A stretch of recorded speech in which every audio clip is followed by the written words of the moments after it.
Hi, my name is Samantha Olson. My husband Will and I have experienced the heartbreak of miscarriage. Will and I met December 1st, 2017 on our first coffee date. We got engaged the following fall and were married in May of 2019. When we were dating, I told him I would like 4 kids, maybe 6 kids, and he said, oh, no, 2 kids. 2 kids is good. And I was like, well, we can talk about that later.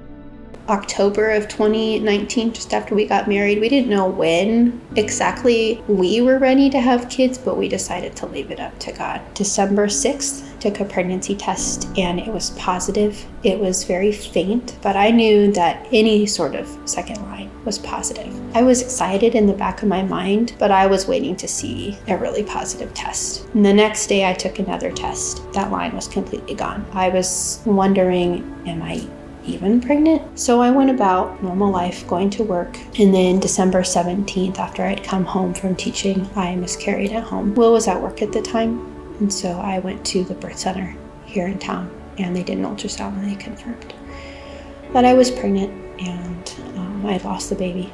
I came home and called my mom, and she came over, and until Will came home.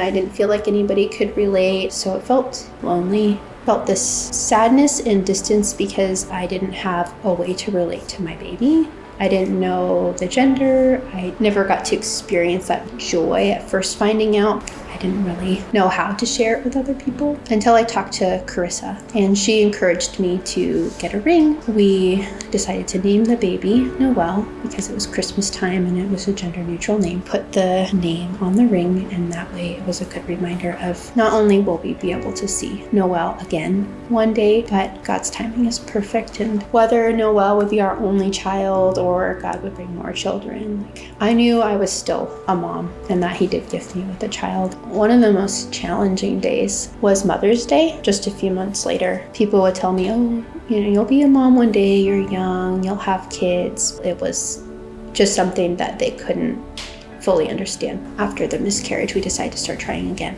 A month went by, 2 months went by, nothing. I was starting to get sad, confused. It was early fall. I had a dream. The dream had 3 girls. I saw 3 girls. The first one was really sick and didn't make it. The second girl was, she had complications. She was a little unhealthy, but then she survived. And the third one, I woke up before I even got to see the third one. And so I felt in my heart at that moment that God was telling me the first girl was Noel, and the second girl I knew would be our next kid.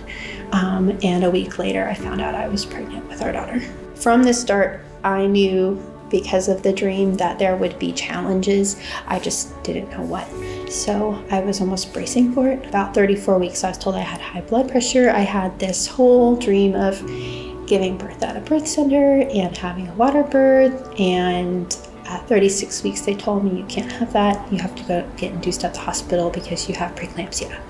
Opal was born on May 19th, 2021, our 2-year wedding anniversary. When Opal was born, she was premature in size. She lost a lot of weight in the beginning because she had feeding issues. We had to go back to the hospital because she was jaundiced. Opal being born on our anniversary was a reminder of God's goodness and the gift of children, even if I never get to hold Noel earthside. And every time I look at Opal, I think I can kind of picture what Noel would maybe look like. I'm so thankful for the cross and Jesus dying for me. That way I can still rejoice and have hope that one day I do get to see Noel. God has taught me a lot of patience with this experience. We would like a lot of kids if we only have Opal and Noel. I've learned to be satisfied with where God has us. It's in His timing, and there's a lot of trust that comes with that.